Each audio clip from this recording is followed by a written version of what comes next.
नमस्कार, मी गौरी फरांदे. तर आज आपण पाहणार आहोत नाचणी सत्व कसे तयार करायचे. तर चला बघूयात. बघा, इथे मी 1 किलो नाचणी छान अशी व्यवस्थित नीट करून घेतली आहे. त्यातील घाण वगैरे मी पाकडून घेतलेली आहे.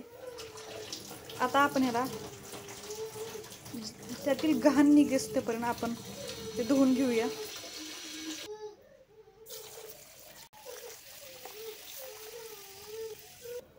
छान अशी हाताने आपण चोळून घेऊया.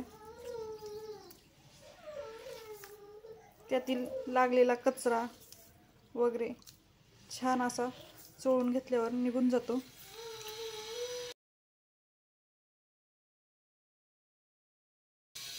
पाहू शकता किती खराब असा पाणी झालेलं आहे. ते आता आपण टाकून पुन्हा दुसऱ्या पाण्याने धुवून घेऊया. पुन्हा आपण त्यामध्ये पाणी टाकून घेऊया.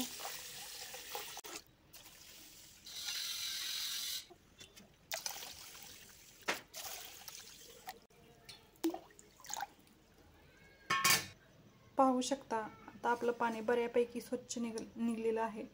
आता आपण एकदा पुन्हा पाणी ओतून ते भिजत ठेवूया.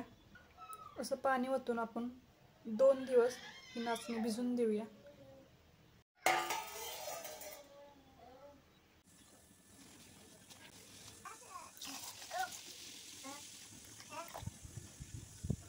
दुसऱ्या दिवशी छान नाचणी स्वच्छ धुवून घ्यायची. जोपर्यंत त्यातील पाणी स्वच्छ निघत नाही तोपर्यंत धुवून घ्यावे.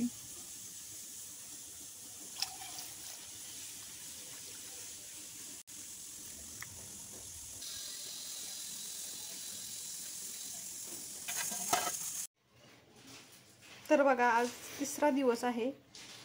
तर आज नाचणी छानपैकी फुगलेली आहे. आता ते आपण मोड आणण्यासाठी ठेवणार आहोत. स्वच्छ धुवून आपण ती मोड आणण्यासाठी ठेवणार आहोत. चला धुवून घेऊया. बघा, छान अशी आपली नाचणी फुगलेली आहे. तर आपण ही एका सुती कपड्यात बांधून 2 दिवस ठेवणार आहोत. तर चला. तर बघा, असं मी पुरणाच्या चाळणीमध्ये पाणी नितळायला ठेवले होते. आता आपण हे सुती कापडामध्ये 2 दिवस बांधून ठेवणार आहे. चला.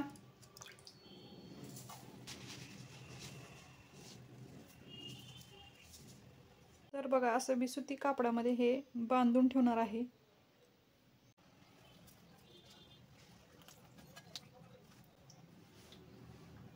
हे आपण घट्टसर असे बांधून घेणार आहोत. चला, आता मधून मधून हात लावून चेक करायचे. लालसर मोड आले आहेत की नाही ते आपण पाहूया.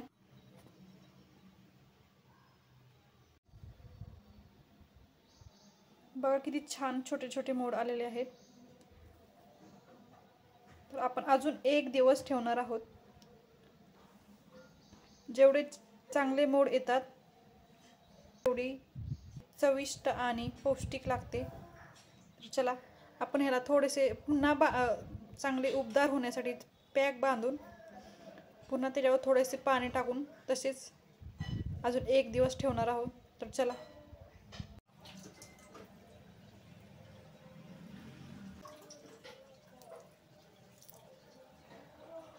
आपण आता यामध्ये थोडंसं पाणी टाकून घेतलेलं आहे चांगले मोड येण्यासाठी. आता हे आपण त्याला छान अशी उब भेटण्यासाठी असे घट्टसर बांधून घेणार आहोत. पुन्हा हे त्या भांड्यामध्ये ठेवून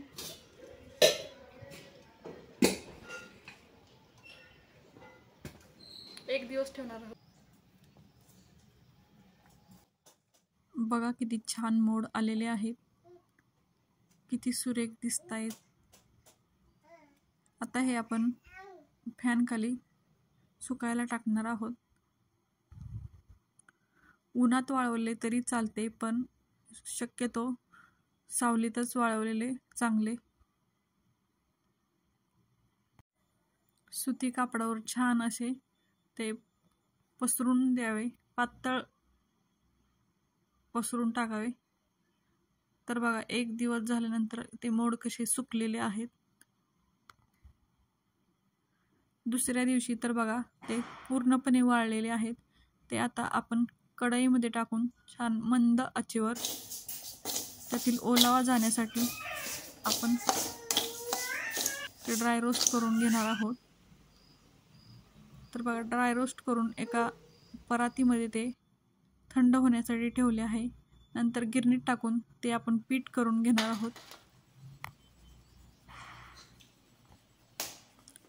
पीठ छान असे बारीक दळून झाले की आपण बारीक चाळणीने चाळून एका हवाबंद डब्यात ठेवून देणार आहोत.